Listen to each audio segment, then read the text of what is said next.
atiram, né, para cima dessa pessoa. Mas olha só uma dica: atiravam, hein? Isso é no passado. O que mais eu posso falar?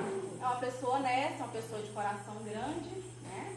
Nós vamos então passar esses dias na companhia de José do Egito. Pode passar, tá? Eu não botei aqui, não era isso que a gente tinha combinado. Eu pensei que...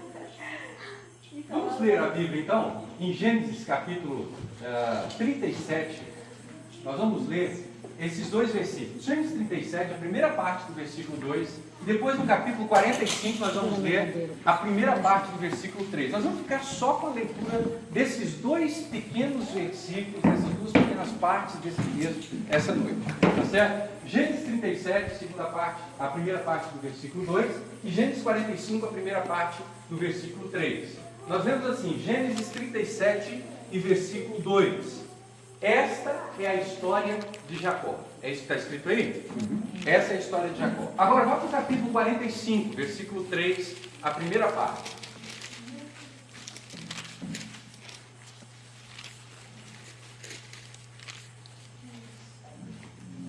O que diz aí? Leu o capítulo todo? Não, a primeira parte do versículo. Isso é o seu irmão. Eu sou José. Só essa primeira parte. Esses dois versículos. Eu gostaria que a gente gravasse esses dois versículos, essas duas aberturas desses textos para a nossa compreensão essa noite. Vamos lá? Esta é a história de Jacó e eu sou José. Vamos fazer um negócio aqui? As mulheres leem o versículo, né, a primeira parte, e os homens respondem com a segunda parte. Vamos lá? Essa é a história de Jacó. Eu sou José. Realmente o José está assim. É um José com dengue, né? Um José que saiu do hospital, né? Não está com fome. Vamos lá de novo. Essa é a história de Jacó. Eu sou José. Que Deus nos abençoe com a leitura desses textos. Amém. Eu não sei como é a sua família. Talvez você tenha sérios problemas familiares. E quando você olha para a sua família, né, você diz assim: Senhor, por que eu não nasci em outra família? Por que eu tenho que ter o pai que eu tenho? Por que eu tenho que ter os irmãos que eu tenho? Por que eu não nasci na família do fulano? A família dele parece que é tão melhor que a minha. Quando você se senta para bater papo com seus amigos, né? E quando começam a contar sobre os casos de família, as suas histórias são sempre as piores, as mais desagradáveis. E você às vezes pergunta: por que eu vim parar na família que eu tenho? Por que eu nasci na família que eu nasci? Por que eu tenho essa história, esse plano de fundo por trás da minha história? Agora, você já parou para pensar quem era a família de José? Eu convido você para pensar um pouquinho a respeito da família de José. O nome do pai de José era Jacó. O significado do nome Jacó é trapaceiro. Você já imaginou você ter um pai cujo nome é trapaceiro? Você é filho de quem? Eu sou filho do trapaceiro. Eu vou falar sobre ele. É? Imagina você pegar e assinar um contrato. Você está prestes a fechar um contrato, um financiamento, e aí na hora de pergunta: você é filho de quem? Ah, sou filho do trapaceiro. Né? Jacó não fez assim. A boa parte da história de Jacó é marcada por trapaças. Ele enganou o pai, ele enganou o irmão mais velho, ele enganou o sogro, ele enganou todo mundo que ele encontrou pela frente, tentou inclusive enganar o próprio Deus, tentou negociar com Deus. Jacó era marcado pelas trapaças que ele fazia, ele era um trapaceiro. Mas não para só por aí não. Se você acha que José tinha muitos problemas com o pai, imagina com a mãe. Parece que trapaça, né, era um mal de família. A mãe de José, né, foi conhecida com um episódio lá de ter trapaceado, né, com uns bens do pai dela, né.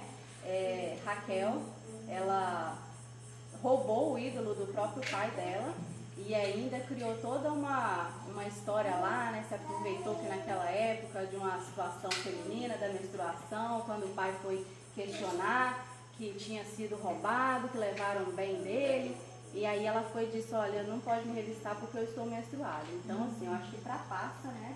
É um mal de família, se a gente for pensar assim, dos pais de José. Mas não para por aí não, né? A gente tem também aí na árvore genealógica aí, na história, composição familiar, tem os irmãos. Será que salvam os irmãos, né?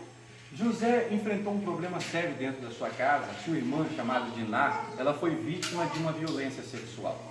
Diz a Bíblia que certo dia, quando Diná fazia um passeio em uma cidade, ela foi violentada por um homem, né, governante daquela cidade, e aquela menina, aquela moça voltou para casa agora numa situação deplorável, numa condição nada agradável. Eu não sei, você já imaginou você conviver com uma cena como essa? Você ter uma irmã dentro de casa, vítima de uma violência sexual, os olhares maldosos das pessoas na rua, as conversinhas enquanto você passa, lá na escola, o comentário na cidade pequena, fulano ali é irmão da menina que foi estuprada. José teve que lidar com esse problema. E diz a palavra de Deus que aquele governante, tentando amenizar a situação, ele foi lá e propôs Jacó de se casar com Diná, sabe, para evitar uma vergonha maior. E Jacó aceitou, desde que todos os homens daquela cidade então fossem circuncidados e fizessem esse pacto. Só que eles esqueceram de combinar com os irmãos de José, que também estão nessa árvore genealógica aí. Exatamente, Simeão e Levi, né? Não ficaram satisfeitos com o acordo do pai, achou que foi muito pouco, só obrigar o homem a casar e que entrasse no ritual do povo de circuncisão, né? Então eles esperaram sorrateiramente, quando toda a cidade, né, havia se quebrantado para ser povo, né, para ser como os israelitas, para fazer parte da família, sujeitou esse sacrifício para fazer parte da família, né? E eles aproveitaram aquele momento que os homens estavam fragilizados, né, por aquela pequena operação, né, que deve ser dolorosa, enfim. E aí aproveitaram, entraram na cidade e mataram todos, né, fizeram uma chacina mesmo, mataram do menor ao maior. Então a gente tem aí na família de José assassinos também, né? Então não parece ser muito fácil não, né? E não para por aí, né? Quando você pensa que a família já está ruim, que chega, vem um irmão de José, chamado Rubem, e esse irmão de José tem um relacionamento amoroso com a mulher do próprio pai, certo? E era um caso conhecido da família, do próprio Jacó, que ficou sabendo ao longo do tempo de que o filho mantinha um relacionamento com a própria esposa, e isso era um caso notório e conhecido. Agora, olha bem para essa família. Você já imaginou como seria a vida de alguém tendo uma família dessa? Você já imaginou como seria, Jefinho, procurar uma namorada? Imagina José procurando uma namorada, tendo uma família dessa como plano de fundo. Como é que seria José lá no Egito Antigo, né, atendendo o telefone da namorada? Alô? Amado! Oi, minha cabritinha do Orélio, como é que tá? Tudo jóia, meu amor? Que saudade, meu amor. Oh, que saudade, eu também estou morrendo de saudade. Eu estava aqui olhando o calendário, já está fazendo meu aniversário, hein? Do cortejo aqui, né? Já faz 6 meses, não conheço sua família. Hein? Né? Família? Família, eu fiquei cá pensando. A gente podia marcar, né? Um jantar. Não, você sabe, é que meu pai, ele anda fazendo turismo lá para o Egito, caravana lá, e ele fica uns 6 meses fora de casa. Eu acho que não vai dar para você ver ele, não. Ah, nossa. Então, sua mãe, ela não está. Mamãe é ocupada demais. Mamãe fica inventando serviço dentro de casa, arrumando as coisas. Mamãe não vai ter tempo para te receber, não. Nossa vida, mas que coisa. Gente, isso aqui tá igual Jericó, precisa dar muita volta para poder conquistar. Tá, me fala o nome do seu pai. Pois é, então, já que ele faz muita viagem, talvez tenha passado nas terras de papai, né? As terras grandes do papai aqui. E quem sabe, né, a gente não conhece, né? O dia que ele passar por aqui, a gente pode chamar para um café. Você está perguntando o nome do meu pai? O seu pai, qual o nome? Meu pai. Você quer saber o nome do meu pai? Sim, o nome do seu pai. O nome do meu pai, né? O nome do meu pai A ligação aqui, né? Tá muito ruim. Travasseiro. Um monte, eu não entendi. Oi? Qual o nome do seu pai mesmo? Travasseiro. Você pode repetir? Eu acho que eu entendi trapaceiro só. Travasseiro, então. Papai tem esse nome. Nossa, é nome exótico, né? O que eu posso dizer? Nossa, eu tô lembrando aqui, eu acho que eu só vi alguém com esse nome no jornal semana passada. Eu vi uma família, parece que matou uma cidade inteira. Nossa, coisa louca, né? Quem faria um negócio desse? Mas jamais seria seu pai, né? Claro. Na verdade, assim, quem fez isso aí foi meu irmão, mas assim, a gente nem é irmão, aqueles irmãos que trocam roupa, sabe? Que deixa o chinelo um pro outro. Não, nós é irmão, mas aquele irmão mais longe, assim, mas não, não. Ok, minha mãe tá me chamando ali, menina que eu tenho 5 a 10, 15 anos, quem sabe? Hein? Alô? Oi? Perdeu, hein? Caiu a ligação. Vocês imaginaram o que seria tentar um namoro com uma família dessa, tentar um emprego com uma família dessa? Imagina o que é você lidar na vida, você viver a sua vida olhando para o passado, olhando para a sua história e estar enfiado no meio de uma família tão problemática como a família de José. Mas a história de José não para por aí. Se você acha que isso aqui já é ruim, eu tenho certeza que se você se sentasse com José num momento de conversa do tipo, vamos falar mal da nossa família, não é? Com certeza, quando José abrisse a boca, você não teria mais nada para falar da sua. Mas imagine só também uma questão em relação à família de José, mas em relação à própria trajetória de José. Quantos rótulos José recebeu ao longo da vida? Se você chegasse, está lá em Gênesis 37, se você chegasse com os irmãos de José e perguntasse assim, quem é José? Eles responderiam para você, José? José é um dedo duro. José, toda vez que a gente está trabalhando aqui, ele vem ficar olhando o que a gente está fazendo e depois vai lá contar para o papai as coisas erradas que a gente faz aqui. Ele é um dedo duro. Ninguém gosta de José aqui. Essa era a impressão que os irmãos tinham de José, o rótulo que deram para eles. Só que há controvérsias, né? Na própria família há divergência de opinião. Os pais de José, por exemplo, mas se perguntasse para eles, eles iam falar, é o filho cuticute, né? Filho mimado, aquele que a gente dá uma roupa especial, sem ser dia de aniversário, né? É aquele que a gente não manda para o campo, manda os outros filhos, deixa ele em casa, tadinho, né? Ele é tão fraquinho, né? Irmão mais novo, né? Então eu acho que dentro da família de José havia rótulos diferentes, pensamentos diferentes sobre ele. Se você fosse no ambiente de trabalho de José e perguntasse no ambiente de trabalho, na vida dele lá, para os amigos mais íntimos, quem é José? Eles responderiam, José é um sonhador. Sujeito, ele é um sonhador, meio utópico, ele é um cara que gosta de projetos mirabolantes e ousados e tal. José é um sonhador. Era assim que definiriam as pessoas do ciclo mais íntimo de convivência de José. Agora, se você perguntasse para os mercadores, né, que receberam José, provavelmente eles não vão saber nem o nome dele, né? Aqui, no meio aqui dos nossos escravos, e talvez eles, né, colocariam esse rótulo nele de escravo, ele não tem nome, eu não sei quem é José. Ah, é um que os irmãos venderam, né, que estava preso lá no poço. Aí, olha, eu não sei o nome dele não, mas tem um escravo aqui com essas características assim que a gente pegou, né, dessa forma que vocês estão falando. Então, para os mercadores, José era um escravo. No capítulo 39 de Gênesis, José é acusado injustamente e ele é preso, sentenciado. A acusação era estupro. Se você chegasse lá, naquela cadeia, no dia em que José deu entrada lá, não é? No dia em que fizeram um registro da entrada de José na cadeia e perguntasse, escuta, eu vim aqui visitar José. As pessoas diziam, José? Quem é José? José é um rapaz novo, bem afeiçoado. Não sei quem é José. José, rapaz. Ah, o duzentão, né? O estuprador, José. Aí fala, ah, bem, agora eu sei de quem você está falando. Esse foi um dos rótulos que deram a José ao longo da vida.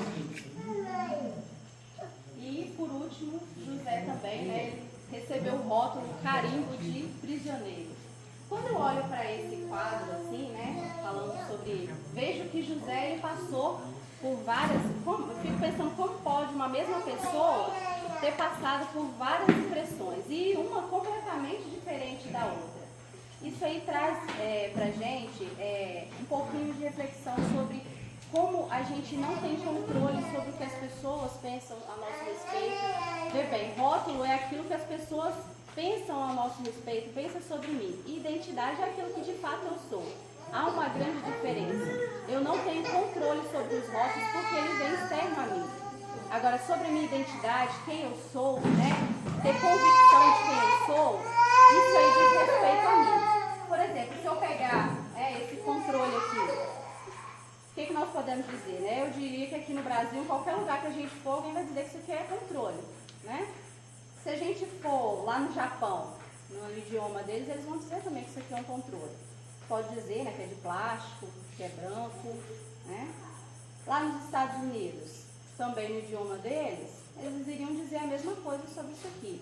Porque não muda muita coisa, um controle é branco, é de plástico, né? Talvez pode falar um pouquinho sobre as medidas e a largura.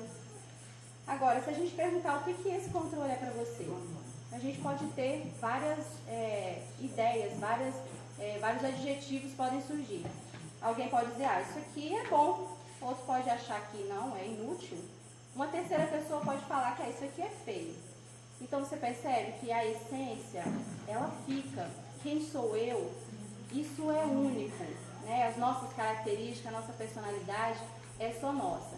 Agora os rótulos, a gente não tem controle. José não tinha controle sobre o que pensavam sobre ele, sobre esse carimbo que a sociedade estava dando para ele nas diferentes épocas da vida dele, mas quem ele era, né? Como diz o versículo lá, quando José foi chamado, ele disse, eu sou José. Ele tinha certeza do que ele era. Independente desse caminho de rótulos que ele sofreu ao longo da vida, a identidade de José, ele tinha convicção.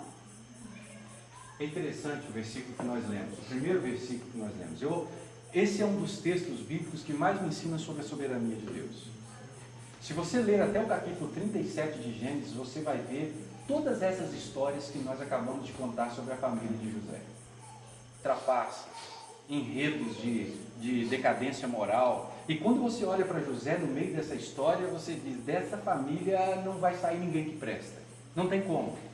Mas quando chega lá, no capítulo 37, versículo que nós lemos, versículo 2, nós lemos assim, esta é a história de Jacó. Ponto final. Deus estava claramente encerrando uma história para dar início a outra. Deus estava dizendo, olha, eu estou consciente do que aconteceu até aqui. Eu sei quem é Jacó, eu sei quem é Raquel, eu sei quem é Rúben, quem é Simeão, eu sei quem é a família de José, mas eu também sei quem é José. E o texto diz, essa é a história de Jacó, ponto final. E aí começa, tendo José a idade, tal teve um sonho. Deus, ele quer claramente encerrar a história, as histórias que compõem a nossa história, porque ele quer escrever a nossa história. Talvez você chegou aqui hoje assombrado pelas histórias que te acompanham ao longo da sua trajetória. Histórias de família, de pessoas com quem você conviveu, e talvez você vê hoje, repetindo-se na sua vida, os mesmos males e problemas que um dia você viu acontecendo em profusão na vida da sua família. Você precisa entender que essa foi a história da sua família. O seu casamento não precisa ser um fracasso porque o dos seus pais foram. A sua vida não precisa ser um fracasso porque a de alguém próximo a você, de um irmão ou de alguém que você amava, foi. Esta foi a história dele. Deus quer escrever uma nova história. Deus quer recomeçar uma nova história. A sua vida não é o prolongamento da história de alguém. Eu fico encantado com esse versículo por isso. A sua vida não é o prolongamento da história de alguém. Deus, ele é único em escrever histórias. Lá no Salmo 139, o salmista diz assim, Senhor, quando eu nem sequer havia nascido, o Senhor já havia escrito em seu livro todos os meus dias. O Senhor conhece o meu sentar, o meu levantar, o meu respirar, antes que as palavras me venham ao lábio. O Senhor me conhece, por dentro e por fora. O Senhor me conhece mais do que eu mesmo. A minha história, ela está nas mãos do Senhor. É o Senhor quem a escreve. Esta é a história de Jacó. A Bíblia diz, termina aqui, porque agora a história abre um parênteses. Deus abre uma lacuna nessa história para contar uma história de sucesso, uma história bem sucedida, que tem muitos altos e baixos, que tem muitos dramas, mas que Deus está no controle o tempo inteiro. É a história de um Deus soberano conduzindo a José em direção às suas conquistas. Preste atenção nisso. As conquistas ou fracassos da sua família não podem condicionar a sua história. Nem para o bem e nem para o mal. Tem muita gente que se acomoda nas conquistas da família. Muitos filhos que se acomodam nas conquistas espirituais, morais dos seus pais. Muitos que se acomodam nas conquistas financeiras da família. Isso não deve condicionar a sua história. Tampouco os fracassos podem condicionar a sua história. Não é porque existe uma história de fracasso na sua família, que dá enredo à sua história, que você também precisa fracassar. Deus é um Deus que finaliza uma história. Ele sabe a hora de colocar um ponto final e começar uma nova história. E é isso que Deus pretende fazer com cada um de nós. Não fazer da nossa vida o prolongamento da vida de alguém, não condicionar a nossa vida, a vida de alguém, a existência de alguém, mas Deus nos fez únicos, e Ele é soberano quando se trata de escrever e de narrar a história. De fato, Deus é um Deus, né, que Ele escreve a história e a gente não tem como correr disso, né? Quando a gente olha a história de José, eu lembro de começar lendo as histórias, né, quando criança, e aí chegando a história de José, parecia uma série de desventuras. Gente, mas como é que isso vai acabar? E a gente fica até intrigado ali e envolvido na leitura e quer terminar. Gente, mas coitado, né? É tragédia em cima de tragédia. Mas José, ele em nenhum momento ele duvidou, ou em algum momento ele cogitou a hipótese de que a vida dele era um erro, que aquilo ali eram sucessões de tragédias. Ele confiou que havia um Deus soberano atrás daquele tudo ali, né? E às vezes a gente está vivendo algum momento, né? Talvez alguém aqui está vivendo algum momento difícil, né? Por esses dias, e tem feito um recorte da vida por este momento. Talvez a gente está tão envolvido emocionalmente com os nossos problemas, que a gente faz um recorte da vida em cima daquilo ali, né? E acha que o mundo a vida se resume àquilo que a gente está vivendo ali, não consegue olhar, né, com um olhar como um todo da nossa história. Então José, ele não estava com um olhar humano, né, um olhar sem fé, ele estava diante da história dele com um olhar, né, espiritual, vendo que havia por trás de tudo aquilo ali um Deus que cuidadosamente escreveu cada capítulo da história dele. E aí, né, olha só, gente, o marido coloca uns autores em inglês ali que é para ajudar a gente. Mas esse autor aí, né, ele traz essa reflexão sobre a soberania de Deus, né, que quem crê nisso, né, entende que a vida não é uma sucessão de acidentes, mas de compromissos pré-estabelecidos por Deus. Então, Deus, ele escreve o fim antes mesmo de escrever o começo. Se a gente está passando hoje por alguma situação difícil, cada um aqui tem a sua história, tem as suas limitações, tem os seus sofrimentos, né, a sua própria história, enfim. Deus escreveu, e há muito tempo atrás ele sabia que nós estaríamos aqui nesse dia.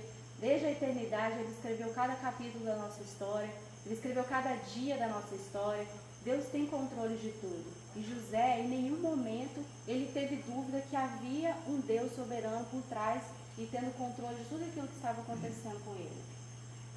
Quando nós olhamos para a história de José, e aí esse salto entre o capítulo 37 e o capítulo 45, existem 13 anos de história aí. 13 anos. Como a gente acabou de falar, durante esses 13 anos, José foi chamado de muita coisa, né? Dedo duro, filho mimado, sonhador, escravo, estuprador, prisioneiro e, por fim, Zafenate Paneia, lá no Egito. Se você chegasse no Egito e perguntasse por José, ninguém sabia quem ele era. Ele perdeu o nome dele ao longo dessa trajetória. De tantos rótulos e de tanta coisa que ele viveu, chegou num ponto que as pessoas tiraram o nome dele e falaram: a partir de agora você não vai mais se chamar José, você vai se chamar Zafenate Paneia. Deram um nome egípcio para ele, tiraram dele a sua identidade hebreia, tiraram dele tudo. Mas diz a palavra de Deus, em Gênesis 45, 13 anos se passaram, esse monte de rótulo, esse monte de rótulos que ele recebeu ao longo da vida. Mas quando José se encontra com seu irmão, essa palavra de Deus que ele estufa o peito, levanta a cabeça e diz: eu sou José. Eu não sou um dedo duro, eu não sou um filho mimado, eu não sou um prisioneiro, não sou um escravo, eu não sou o Zafenate Paneia, eu sou José, eu sei quem eu sou. Durante esses 13 anos, mesmo quando esteve na casa de Potifar, quando esteve na prisão, mofando, esquecido lá, quando ele se tornou primeiro-ministro do Egito, em nenhum desses lugares, lá no fundo do poço, José nunca aceitou viver um único dia em que não fosse como José. Ele nunca aceitou viver um dia que não fosse como um dia traçado dentro do propósito de Deus para a vida dele. Ele nunca permitiu que a sua vida tomasse rumos que não garantissem a existência do propósito de Deus para a vida dele. E é isso que eu gostaria de deixar com vocês. Nunca admita viver um único dia que não seja dentro do propósito de Deus. Vai ter dias que vai ficar difícil para o Dario. Vai ter dias que vai ficar difícil para o Rodrigo, para o Ítalo, para cada um de nós, vai ficar difícil. Mas nunca aceite viver um dia sem que você seja quem Deus te chamou para ser. Não aceite rótulos. Não é a sociedade que determina quem você é.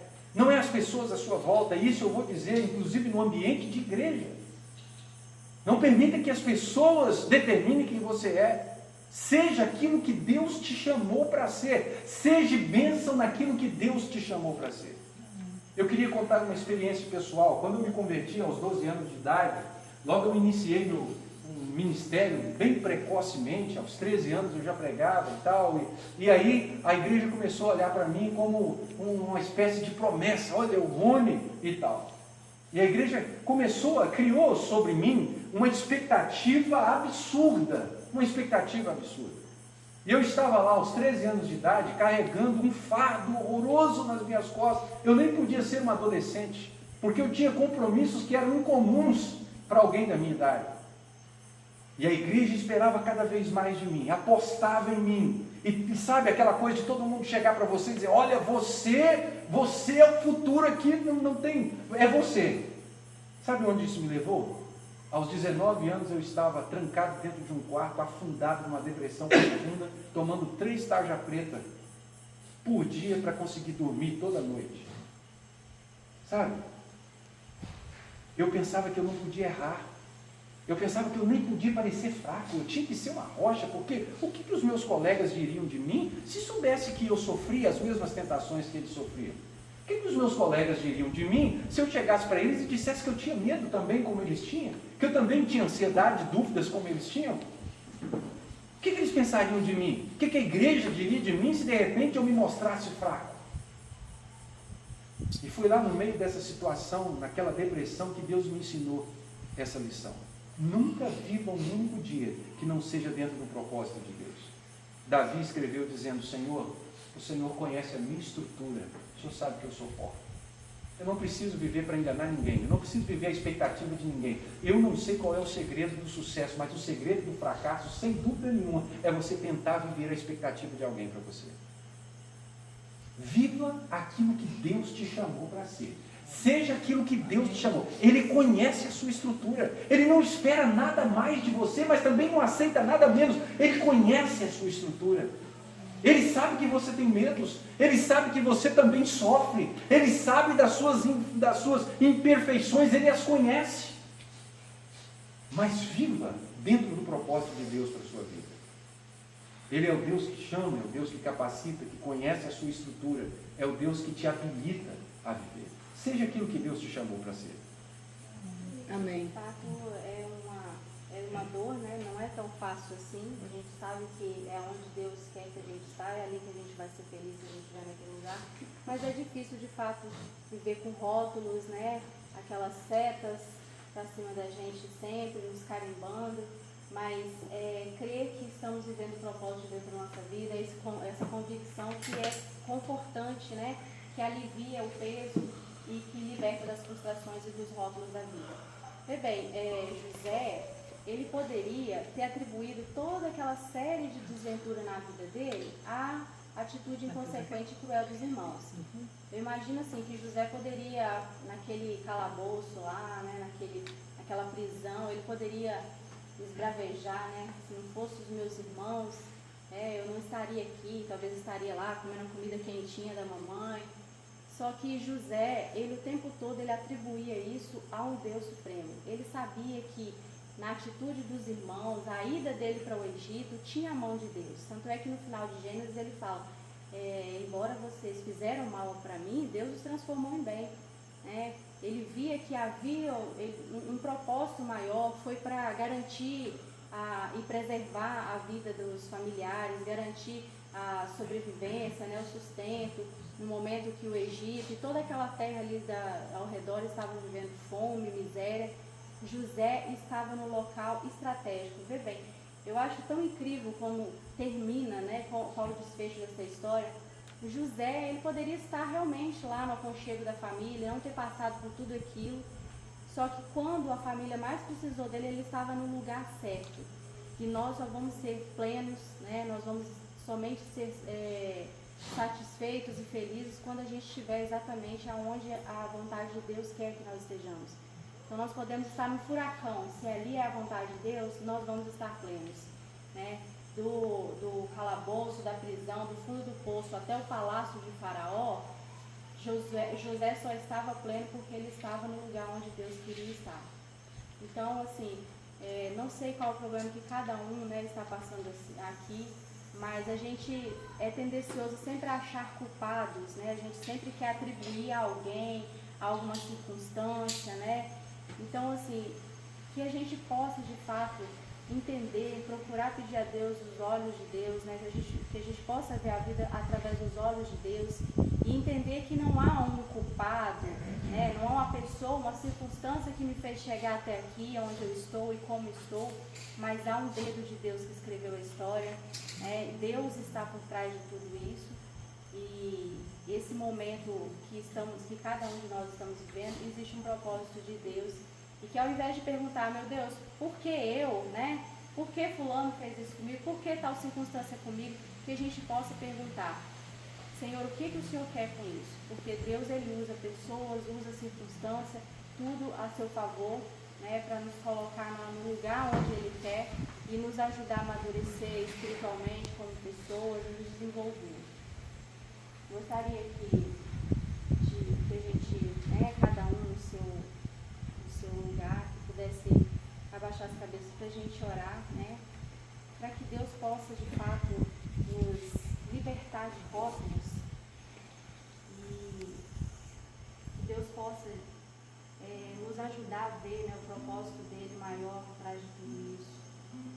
Senhor nosso Deus, queremos agradecer a Ti, Senhor, porque sabemos que desde a eternidade o Senhor já havia separado esse momento para nós, ó Pai.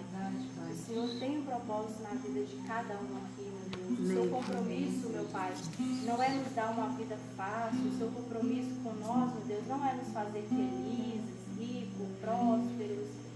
O seu compromisso, ó Pai, é com a Tua glória. E o Senhor usa nós, meros mortais, pessoas falhas, pecadores. O Senhor nos usa, Deus, para que o Teu nome seja glorificado. E que, de fato, meu Deus, muitos são os nossos planos, mas que o propósito do Senhor prevaleça na nossa vida. Que nós não venhamos, meu Deus, tomar navio para outras estradas. Que nós venhamos, meu Deus, obedecer o Teu propósito, meu Deus. Nos colocar, meu Deus, sujeito à Tua vontade em cada decisão da nossa vida, por menor que seja.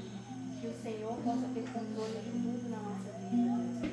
Queremos colocar as nossas vidas sob as Tuas mãos, para que o Senhor nos direcione na nossa história, que o Senhor escreva a nossa história de acordo com o Teu propósito, Deus, e que a nossa vida glorifique o Teu nome. Em Cristo Jesus. Amém. Amém.